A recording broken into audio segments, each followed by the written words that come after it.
¿Cómo les va? Le damos la bienvenida a esta nueva edición de Nota 22, el programa periodístico televisivo que se ve en cada rincón de la provincia de Santa Fe, este espacio que se difunde de norte a sur en toda la provincia. Y estamos precisamente compartiendo estos días que son del inicio de clases, un inicio conflictivo, con muchas declaraciones, controversias, manifestaciones, en fin. Estuvimos precisamente cubriendo esta temática con Maxi Romero, con Germán Coraza, con el equipo de Nota 22 en Capital Federal, a donde hubo, distintas movilizaciones, distintas manifestaciones, actos públicos, y en ese marco precisamente vamos a compartir a continuación un fragmento de un encendido discurso que en el marco del acto de la UDA, de la Unión Docentes Argentinos, manifestó el secretario general, el profesor Sergio Romero. Esto decía Romero hace horas nada más en Capital Federal. Tuvimos un ministro de Educación que la política le regaló el cargo de senador hoy. Y ese ministro se paseaba por Finlandia, compañero. Que yo recuerde, no menos de 2 veces fue a Finlandia. Y cuando volvió, ¿qué hizo? Todo lo contrario de lo que pasa en Finlandia. En Finlandia se reconoce la tarea docente, se le paga salarios adecuados a los trabajadores de la educación. En Finlandia se invierte en condiciones de trabajo y el gobierno, el Estado, tiene una participación activa en materia de formación y capacitación docente. Por eso hay que hacerle honor a ese ministerio, hay que trabajar para la educación en la República Argentina.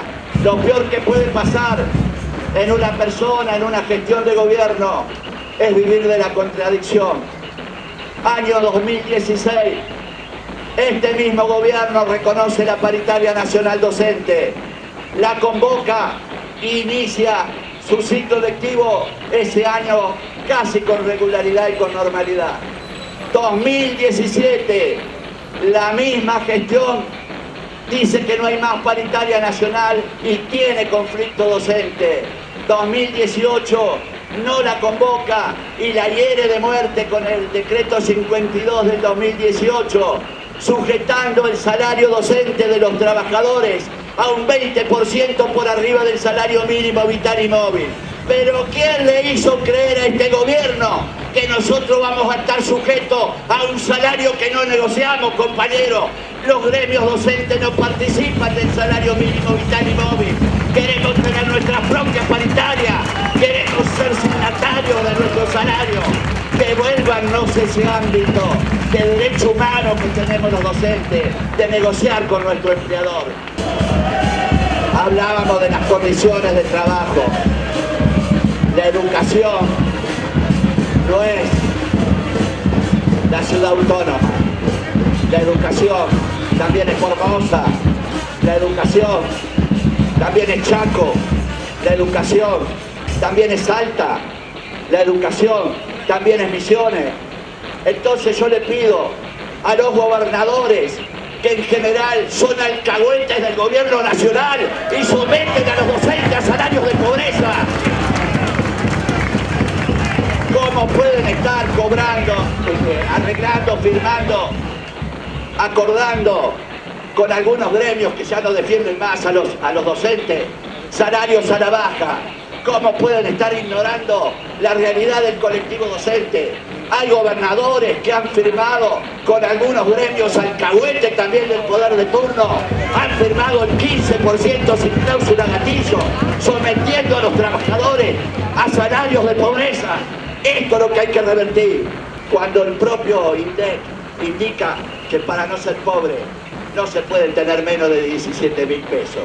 Para algunas cosas funciona el INDEC, pero a los docentes hay que someterlo a 11.400 pesos. Era un esfuerzo y le vamos a pagar viáticos al ministro para que nos acompañe a las escuelas del Dorado de Misiones, que hay pisos de tierra, que nos acompañe a las escuelas Rancho de Salta, que nos acompañe al Impenetrable de Chaco, que nos acompañe si está muy cansado acá cerquita de la provincia de Buenos Aires y recorremos la periferia en la provincia de Buenos Aires. Esto, en vez de estar mandando leyes al Congreso que le joden la la vida a los trabajadores, tomen la iniciativa y mande el gobierno leyes que permitan mejorar la inversión en la educación. Eso es lo que tiene que hacer el gobierno. Déjenle de mentir a la sociedad.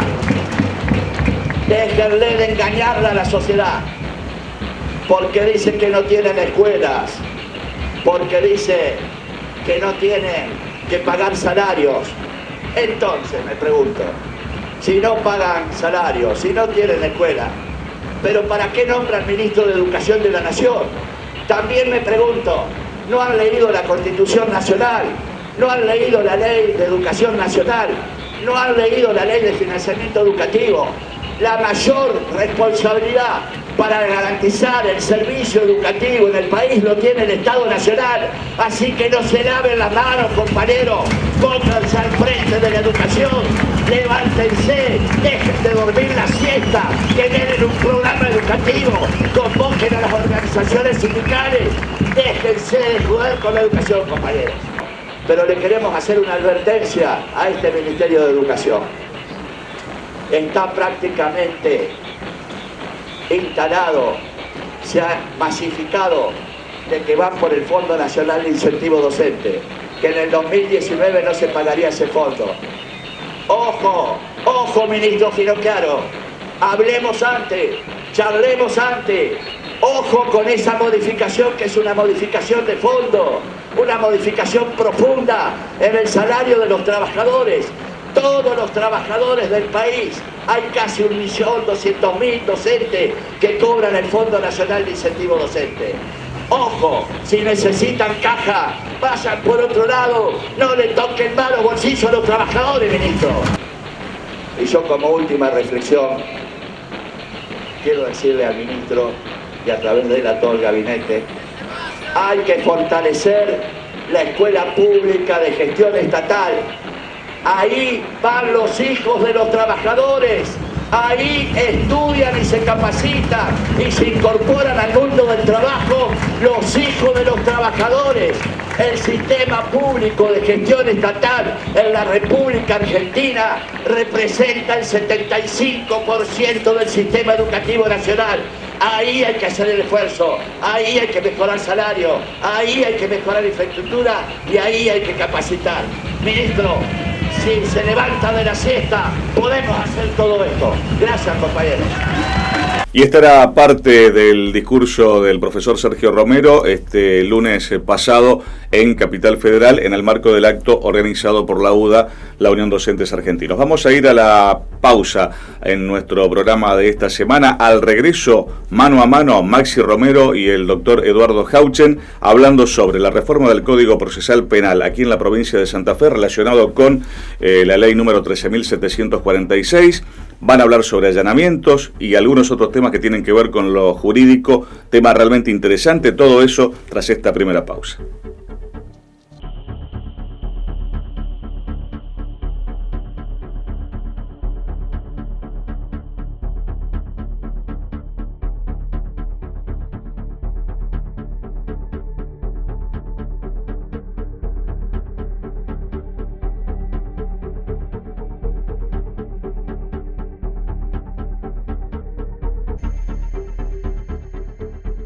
Complejo Polideportivo ANSAP. 3 piletas, hotel, canchas de deportes. Complejo ANSAP te espera en familia.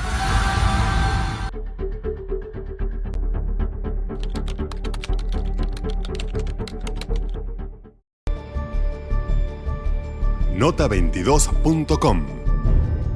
Información. Ortopedia Vikingo, 50 años. Implantes, prótesis, material médico quirúrgico. Todas las obras sociales. Por trayectoria y servicios, somos la ortopedia número 1 de la región. Rivadavia 3118 Santa Fe. Teléfonos 0342 452 5918 y 453 9361.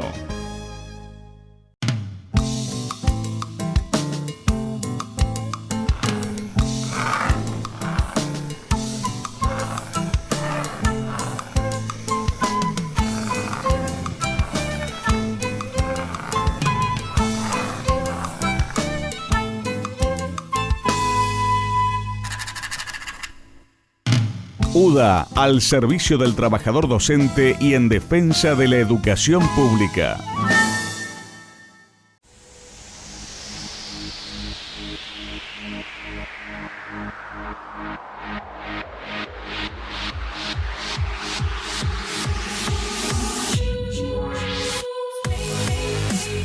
Obras óptimas, profesionales técnicos. Colegio Profesional de Maestros Mayores de Obras y Técnicos de la Arquitectura, Industria e Ingeniería de la provincia de Santa Fe.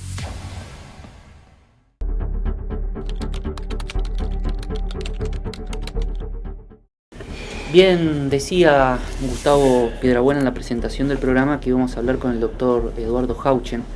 Siempre decimos que es muy importante para nosotros que venga a contarnos, es doctrina, no solo en la provincia de Santa Fe, sino a nivel nacional. Hablaba con gente de La Rioja estando en Buenos Aires y gente vinculada muy fuertemente al mundo del derecho, y me contaban que leían los libros escritos por el doctor Hauchen, con lo cual este programa que intenta abocarse en las profundidades del mundo jurídico, nos abona mucho charlar con él, porque sin ninguna duda tiene un profundo conocimiento del derecho, profesor universitario. Muchas gracias, doctor, por venir. Gracias a ustedes.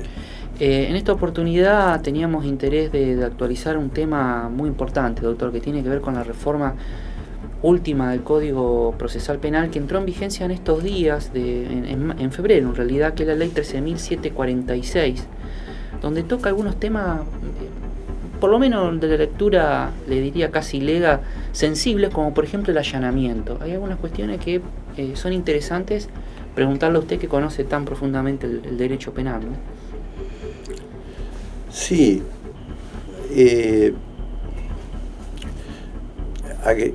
Para completar un poquito lo tuyo, agreguémosle para la audiencia que sepa que se trata nada menos que de esta ley que hace prácticamente 2 años o más, creo, según mis cálculos, hace más de 2 años, porque ya que viene dando vueltas.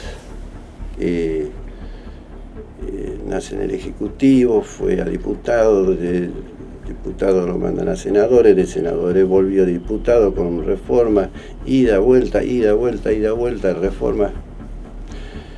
El año pasado, sin ir más lejos, también fue dejada,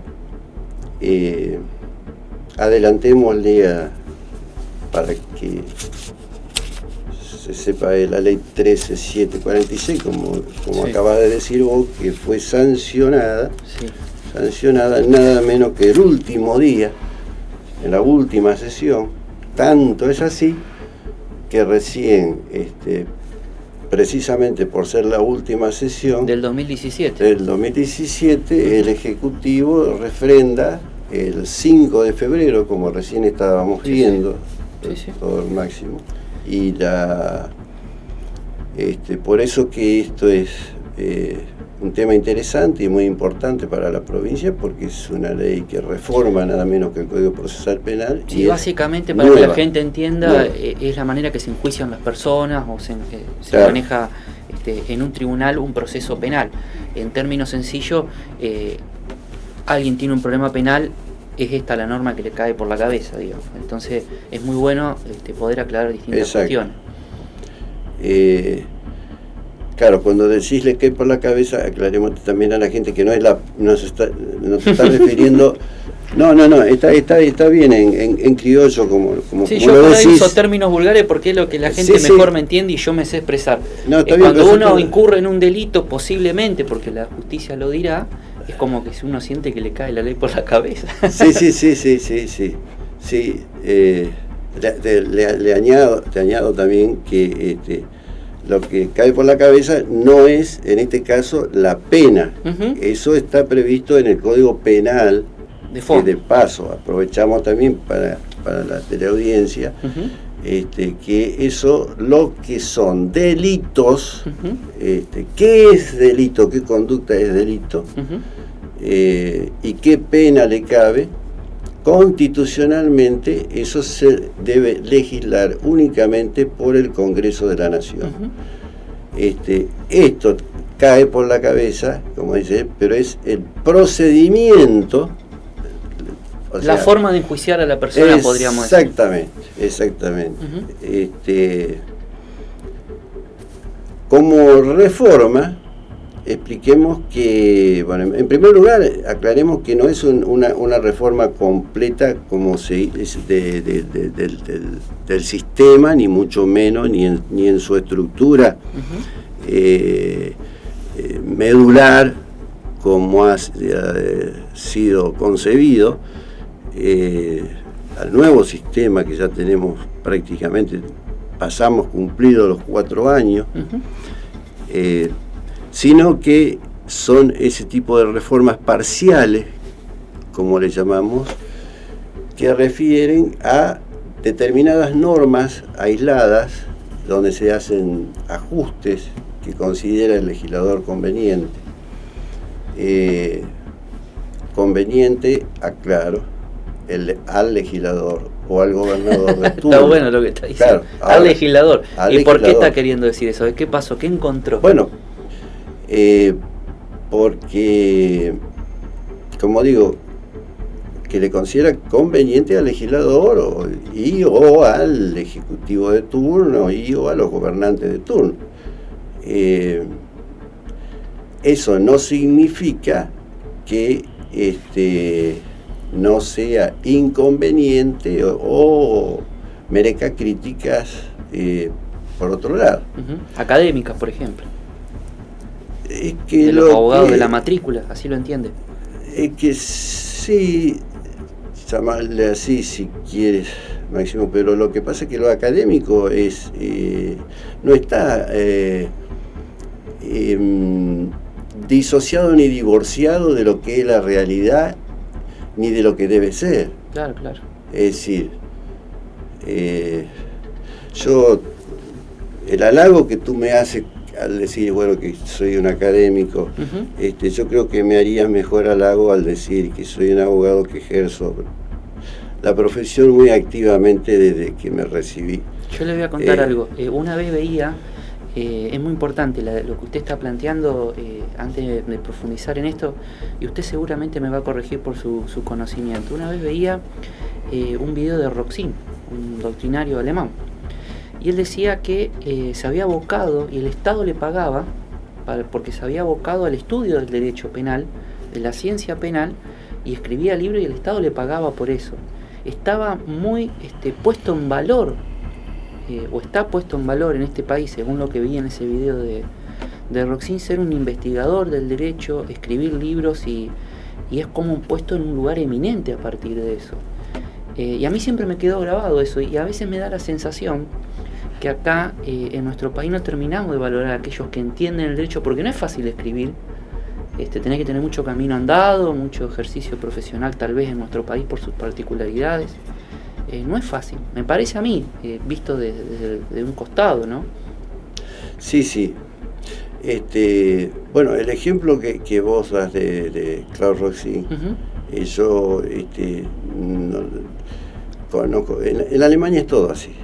Conozco otros ejemplos que nunca me voy a olvidar, del amigo Marco Antonio Terragni, que las primeras veces que viajó a Alemania, bueno... ¿Profesor de Rafaela, dice usted? Sí, de Marco Antonio, sí. De cual somos muy amigos, estuvimos en la última celebración en Robinsal, ahora en diciembre.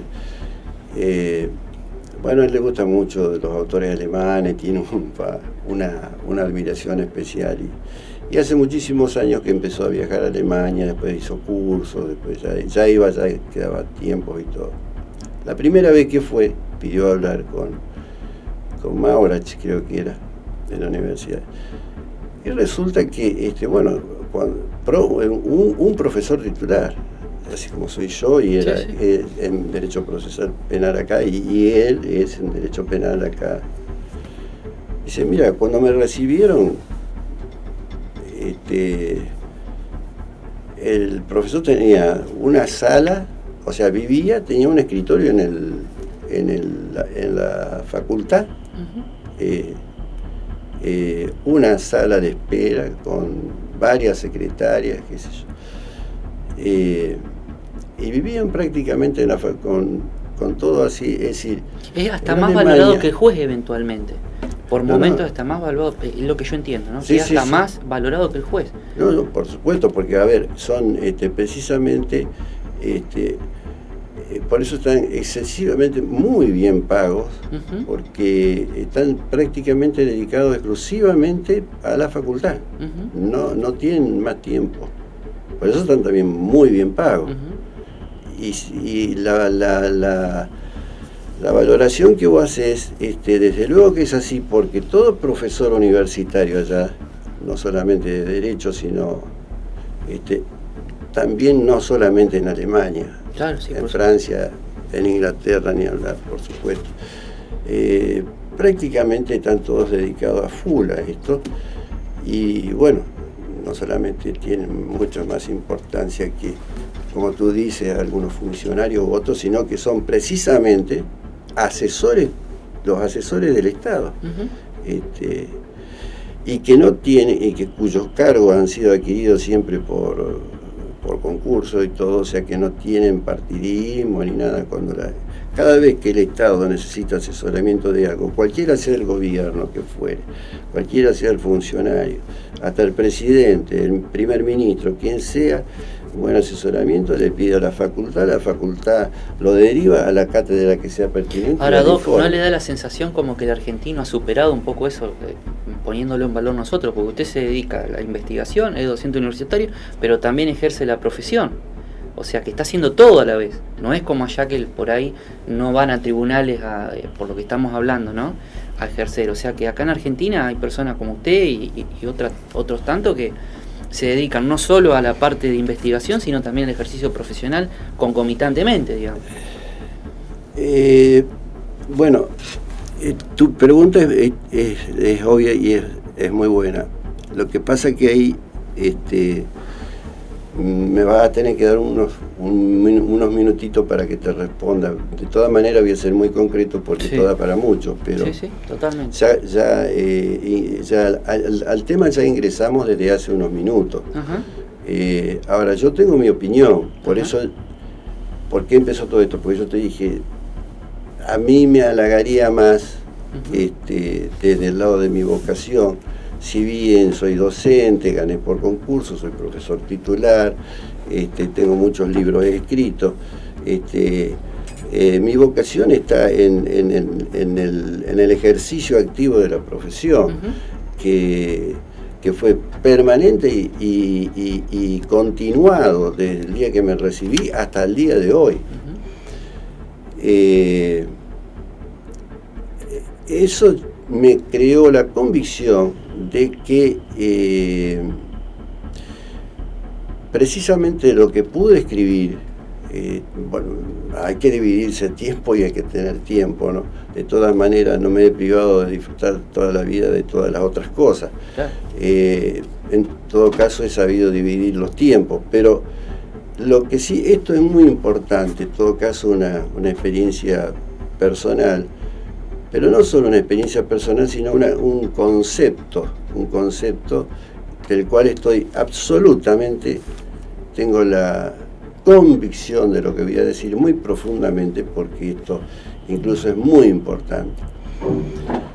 La idea que vos sugeriste en alguna manera no es en realidad la que yo sustento.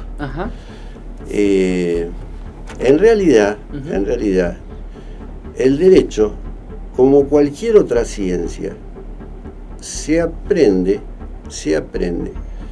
a ver, andando, como decía el Quijote, ¿no? Nuestro laboratorio es tribunales.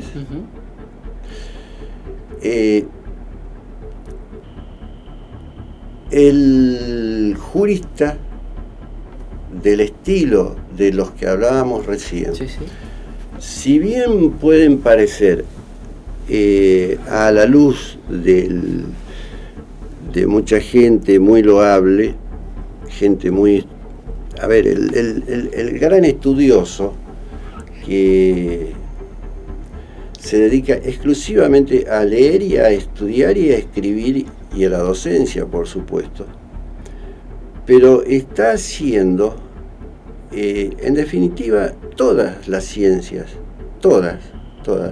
Saquemos la filosofía, porque es una categorización aparte, y dejémosla, como se dijo y como se la llamó siempre, la madre de todas las ciencias. Por eso dejémosla de lado. Pero si tú te fijas, toda ciencia, hoy con la división de especialidades que hay, desde la psicología, vamos a poner, por ejemplo, la medicina, el derecho, la ingeniería, vamos a poner estos ejemplos. De nada gana ninguno de estos profesionales encerrándose, tragándose permanentemente todas las bibliotecas del mundo, dando clases y escribiendo.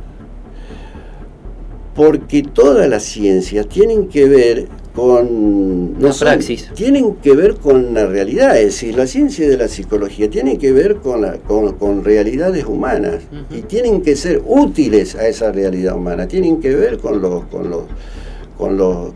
las alteraciones mentales, con los estados psíquicos, etcétera, que son una realidad humana. Todas son realidades. El ingeniero está estudiando realidades que va a realizar, puentes, construcciones, edificios. ¿Qué más cercano a la realidad que el derecho?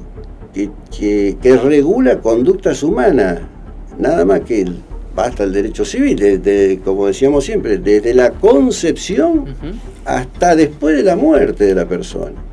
Una pregunta, usted me dijo algo, tenemos tiempo, si usted me permite, quiero hacer estas disgregaciones antes de entrar en esta ley 13.746, de la cual usted tiene estudiada.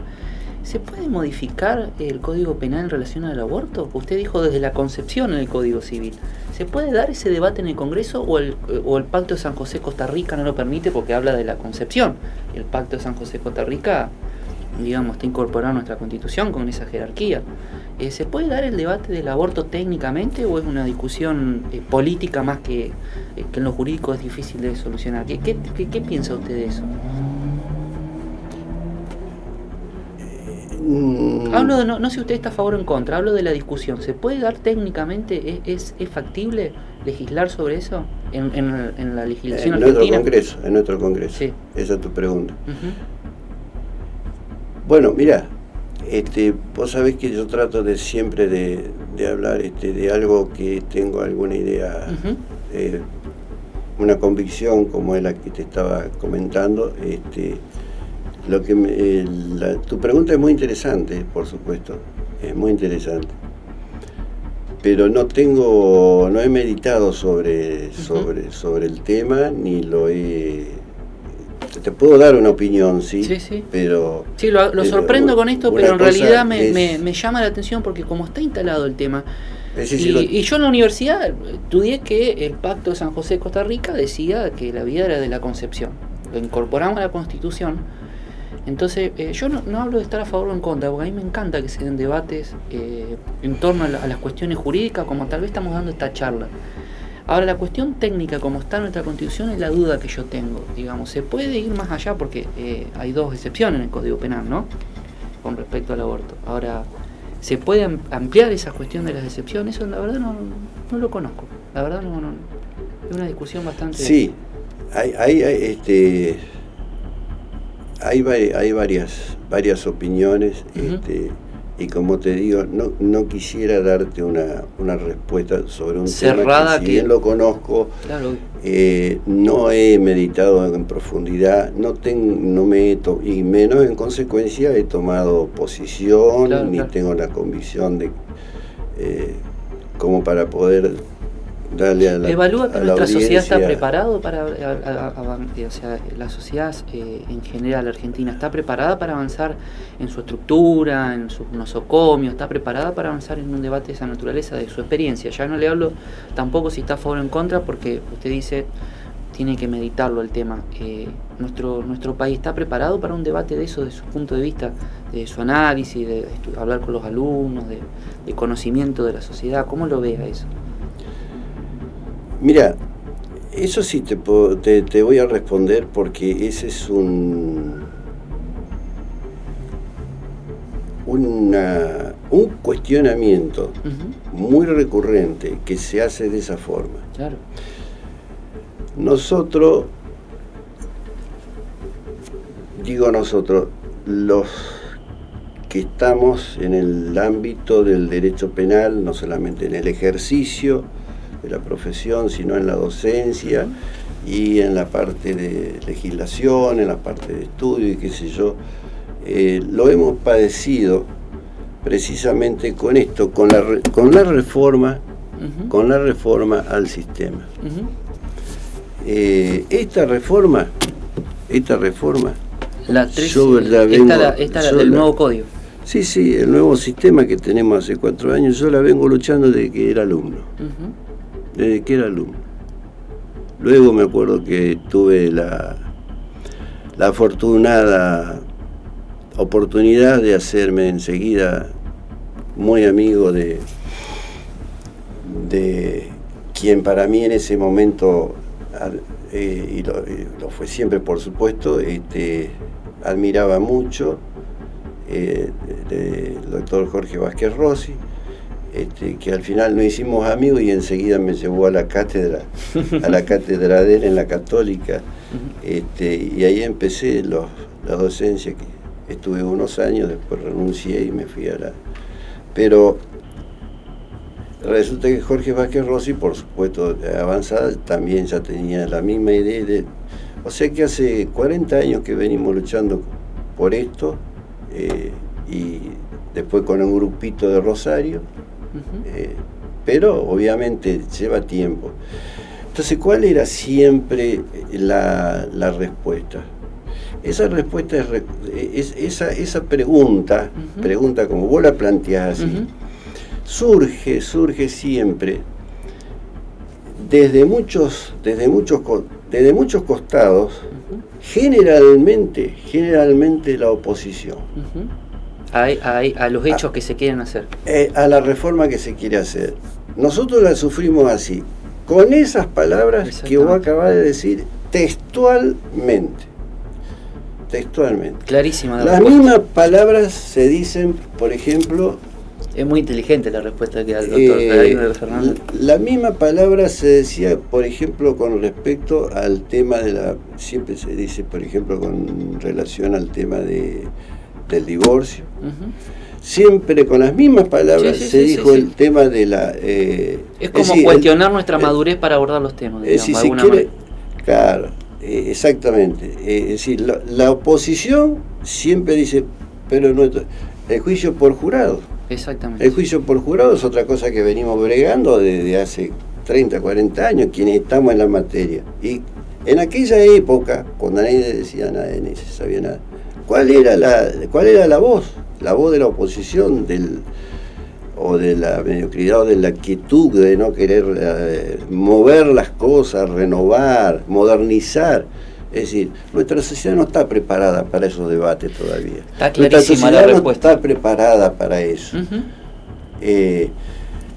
Siempre es esa la pregunta o en el mmejor de los casos es como una pregunta-respuesta. En el mejor de los casos como respuesta o como pregunta. Como pregunta es la forma más civilizada de plantearla. Pero si no es la oposición la que dice nuestra sociedad no está preparada para eso. Es como cerrar una puerta. Entonces a tu pregunta te respondo eso. Yo creo que es siempre un discurso muy simple y muy corto, muy mediocre, que tiene los sectores sociales que ocupan precisamente lugares que en donde el cambio no les conviene. Es decir, el ser humano es proclive a la comodidad, primero. Segundo, al no cambio. Cualquier alteración le mueve psicológicamente esa tranquilidad que tiene, la esfera de confort, digamos, una cosa exactamente, así. Esa comodidad que tiene, y como la mayoría es la que ocupa, digamos, el establishment, cualquier cambio que se quiere producir, ya sea incluso beneficioso para modernizar algo, hay muchos cambios que son nefastos, por supuesto, pero cuando se quiere avanzar con algo, entonces se dice, no, pero esa discusión no está preparado el pueblo para eso. Bueno, es como en algún momento una subestimación. Siempre, ¿cómo no va a estar preparado el pueblo para discutir el tema del ya respondíamos en aquel momento, ¿cómo no va a estar preparado? Estamos preparados en Argentina para discutir el pueblo por ejemplo, del juicio por jurado. Ahora yo le tengo, ahora cambiando o volviendo al tema de la 13.746, ¿estamos preparados para esta reforma o no? ¿Cómo la ves? No, bueno, la reforma del Código Procesal, sí, en vigencia por la 13.746. Claro. Bueno, esto no es en realidad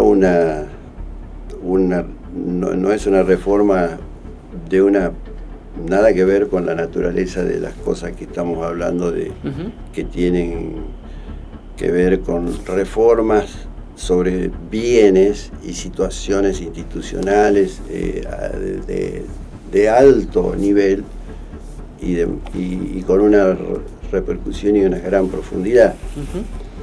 Ya lo adelanté hoy, estos son reformas parciales, algunas normas que se hicieron, obviamente que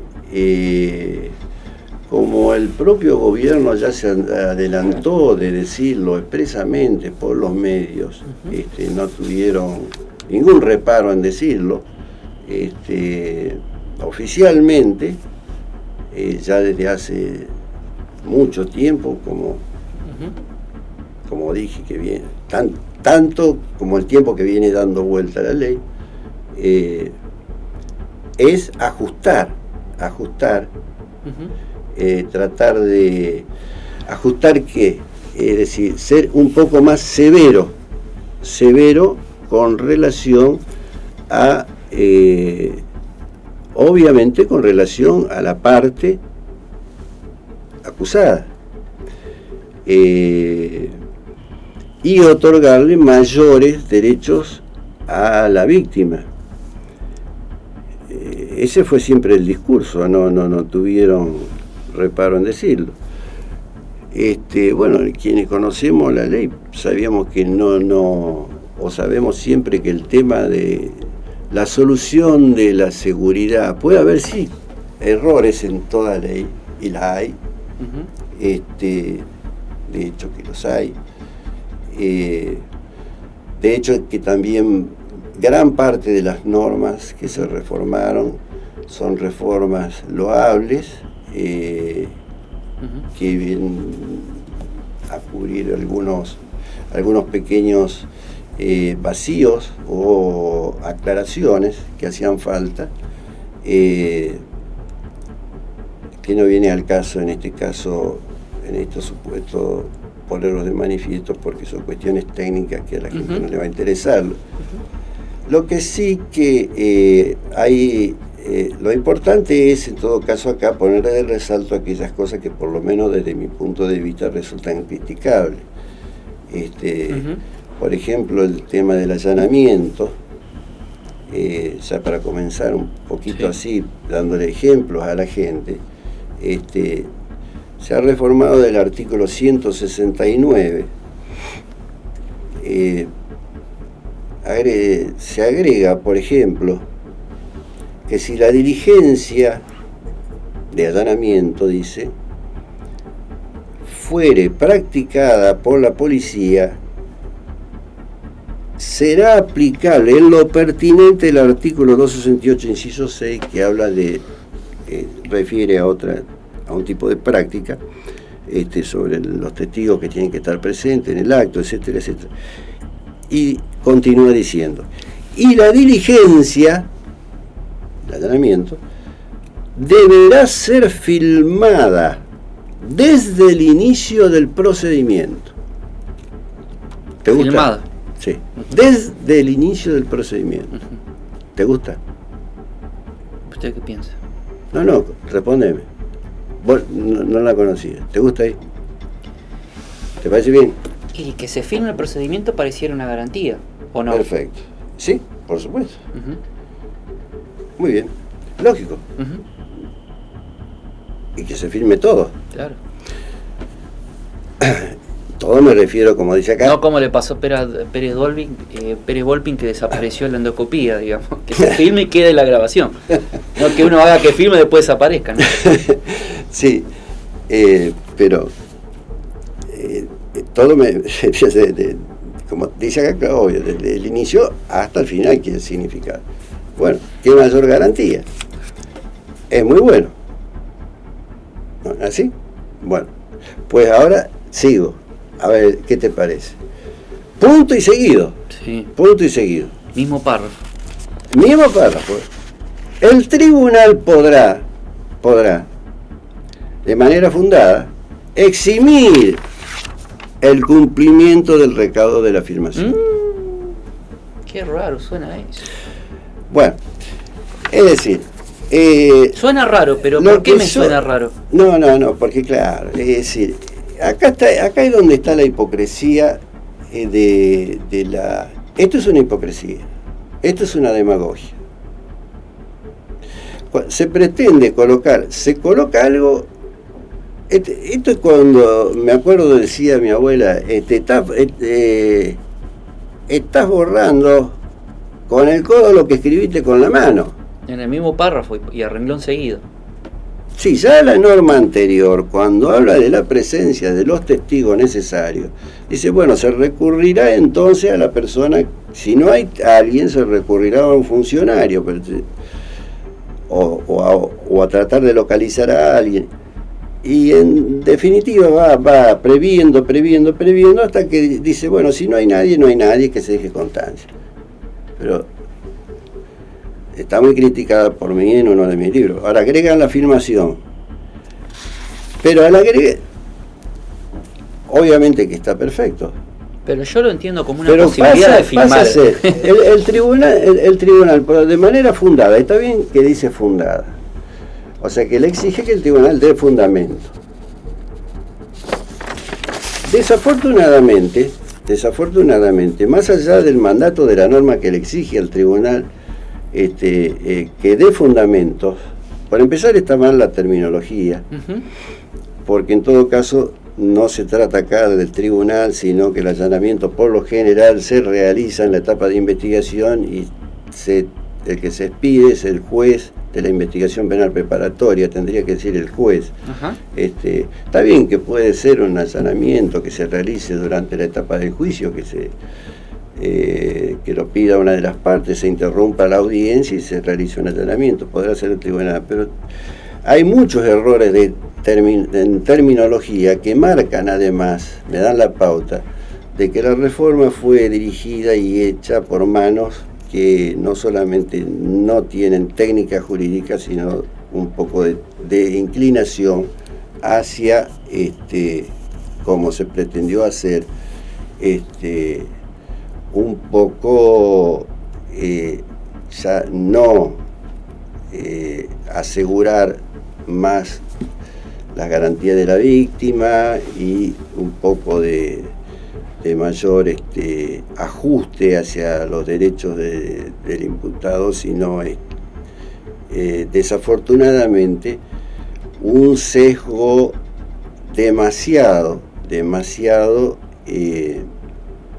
desequilibrado con respecto a ya vamos a ahondar un poquito más sobre esto, pero obviamente ya acá nos da la pauta de que esto es como una broma hacia la gente. La gente lo entenderá así como Sí. le ha causado gracia puede, a Máximo. se debe filmar, pero podrá no hacerlo. Eso básicamente. Sí. Está bien que el juez lo deberá fundar, pero los fundamentos siempre, con mayor razón, durante la etapa de la investigación, basta con fundamentos que sean, que en realidad se tendría que exigir, obviamente, que un fundamento muy serio, pero no lo dice así la norma. Sí, a lo mejor no lo dice deliberadamente, a lo mejor se queda porque así. Ya nos vamos a fijar en otras normas donde sí exige, donde sí requiere mucha exigencia, cuando son situaciones en contra del imputado o situaciones a favor de la víctima. Ahí sí empleó este legislador terminología muy exigente, pero acá no, acá de manera fundada.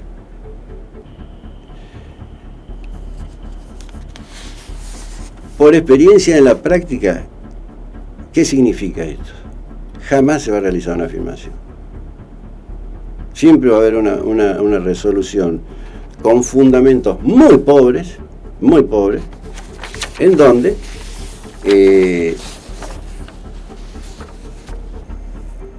Ahora se va a autorizar la no filmación. Por otro lado, exige no solamente la fundamentación sin que sea debidamente o profundamente fundada, sino que no está sancionado la exigencia de la filmación con pena de invalidación. Sí, se puede hacer o no, y no dice que en el caso que no se haga no se sabe qué pasa. Eso es lo que quiere decir. No tiene sanción de invalidación. Ahora yo le pregunto algo. Perdóneme por ahí mi lenguaje poco académico, pero pregunto así para que nos entendamos todo. Si se hace una determinada actividad jurisdiccional y te están diciendo para que haya mejor claridad para todos, inclusive los familiares de la víctima, vamos a filmar, pero puede no filmarlo. Es raro, o sea, le hablo en términos sencillos porque es raro. Sí. Por eso vemos que las cosas que yo dije, por ejemplo, que están bien hechas, son pequeños retoquecitos a cosas que eran muy obvias. Esto marca, ¿qué está marcando? Eso es maquillaje. Eso es maquillaje de una reforma que lo que en realidad el núcleo del fruto, la importancia está en otras cosas. Son maquillaje. Después hay otras intermedias como esta, que no son maquillaje, sino que yo las llamo hipócritas. Esto es una hipocresía. Con respecto a la peligrosidad procesal, porque se nos va pasando el tiempo y quiero tocarle algunos temas que son interesantes. La peligrosidad procesal. Lo que notaba que también fue modificado, es un término que tiene mucha importancia porque define si una persona puede quedar detenida o no. Sí. Y está eventualmente también relacionado a una decisión. Eso, tu pregunta. Sí, tu pregunta es muy buena. El 221 veo acá que. Sí. Por eso hay mucho, pero por supuesto que la televisión no da tiempo para todo, y vos muy atinadamente nos vamos a eso. Aclaramos a la gente que hay mucho más, pero es muy importante aclarar este tema. Mira, con respecto acá nos encontramos con otra cosa mucho más grave también. El tema de la peligrosidad procesal expliquemos primero esto. Es uno de los parámetros que debe tomar el fiscal y el juez de la investigación penal preparatoria a los fines de imponerle al acusado lo que se llama prisión preventiva, o sea, la privación de la libertad durante el transcurso del proceso. que no es una pena, porque si esa privación de la libertad todavía no tiene sentencia el juicio, es porque se debe presumir inocente a quien se está juzgando. Por eso no tiene la naturaleza de pena, no es una pena, sino una medida cautelar, un aseguramiento.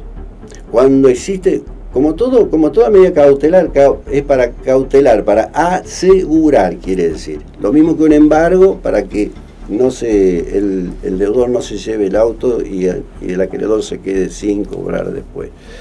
Acá, para asegurar que el juicio se pueda llevar a cabo, es en los casos graves en donde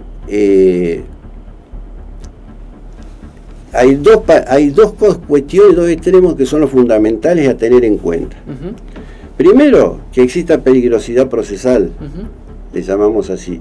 Segundo, cuando exista posibilidad de entorpecimiento probatorio. ¿De parte de quién? La peligrosidad procesal o el entorpecimiento probatorio. De parte del imputado, o sea, de quien está acusado. Ahora, esos son, digamos, los títulos, los dos conceptos esenciales. ¿En qué se basa el juez para eso? Bueno, en los parámetros que debe dar la norma. La norma que teníamos hasta ahora, antes de esta reforma, determinaba con mucha precisión cuáles eran los parámetros de hecho y de derecho que el juez debía tener en cuenta. Y a su vez lo hacía en forma enumerativa, en forma clara, y esa enumeración era taxativa. Quiere decir que no podía salirse de esas pautas para valorar si en el caso concreto existía o no peligrosidad procesal con relación a esa persona que en ese caso se lo estaba juzgando. El juez iba, se fijaba en un código y decía, a ver, se da esto, bueno, entonces sí puedo aplicar la cautelar. No se da esto, no puedo, concretamente. Exactamente. Ahora resulta que se reforma y en el artículo 221 se introduce en forma muy escondidita un párrafo que dice así: artículo 221, peligrosidad procesal, y dice: la existencia de peligro de fuga o de entorpecimiento de la investigación podrá elaborarse a partir del análisis de alguna de las siguientes circunstancias. Hasta ahí vamos como era. Bien encaminado. Claro, porque va a decir de las siguientes circunstancias. Acá te hago igual que como te dice con la afirmación. Sí. Pero ahora fíjate, ahora viene el agregado. Hasta ahí te gusta. Hasta ahí parece lógico. Muy bien. Coma. Sin perjuicio de la valoración de otras que en el caso resultaren relevantes y fueren debidamente analizadas y fundadas. O sea, ¿y ahora cómo defendés a una persona si no sabés? Entonces, quiere significar que acá deja otra vez, y ahí pasa a ser toda una enumeración de 7 incisos que amplía a su vez. Pero puede haber otras cosas que no estén en estos 7 incisos. Ni siquiera en esos 7 incisos. O sea que los 7 incisos están... ¿Y cómo se defiende una persona? Además de haber aumentado las...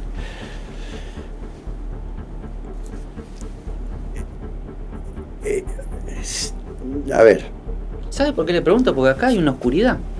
O sea, no queda claro. Hay una oscuridad que te dice, bueno, pero también puede pasar que te apliquen este artículo sí, bajo circunstancias que no están reguladas en la norma. Estamos hablando de derecho penal. No estamos hablando de derecho civil, por eso le pregunto. Sí, pero yo diría que más que oscuridad es una excesiva amplitud,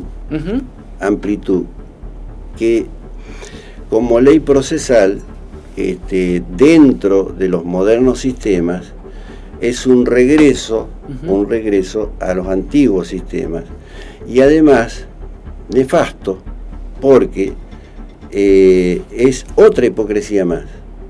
¿Por qué?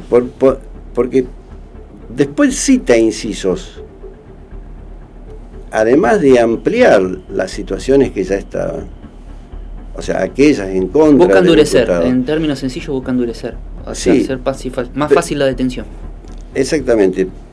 Amplía las situaciones a tenerse en cuenta, que ya vamos a ver que tienen errores, si es que tenemos tiempo, si no, pero digamos que esto que es importante.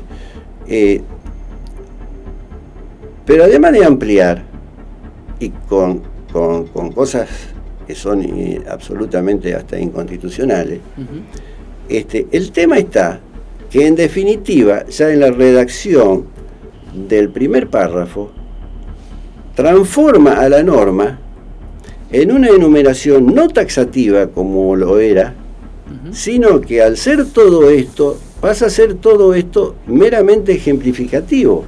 O sea que todo esto podría obviarse. Sí, queda clarísimo. Porque si el juez en definitiva es el que va, a ver, repitamos, fíjense que el problema no está en la oscuridad, sino en la amplitud que se le da al juez, sin perjuicio de la valoración de otras. Bueno, pero entonces, ¿para qué enumerar? No hace falta enumerar, que quede librado a criterio del juez. Doc, y dejándolo librado a criterio del juez, es ahí de donde nacen los grandes peligros. La discrecionalidad y la arbitrariedad de que estamos. La arbitrariedad y todo eso. Doc, llevamos 46 minutos de charla y a mí en lo personal me parecieron 5 minutos, porque charlamos sobre cuestiones académicas, personales. Quedo comprometido a convocarlo brevemente para seguir hablando de toda esta norma, que nos quedaron un montón de artículos, pero me pareció rico hablar de otros temas también con usted, que conoce mucho el tema que trasciende el ejercicio profesional, que es lo que usted quiere resaltar, y también es un gran doctrinario. Yo quiero resaltar eso porque no todos escriben bien como usted, y para mí es un valor. Bueno, te agradezco mucho. Yo le agradezco a ustedes. Nos vemos la semana que viene, después de esta larga charla con el doctor Hauchen. Le prometemos que vamos a seguir hablando de estas críticas que está haciendo el Código Procesal Penal con esta reforma que se está aplicando, y que la verdad, no sé si el ciudadano común termina de darse cuenta lo que significan este tipo de reformas, salvo que un día tenga un problema. Nos vemos la semana que viene.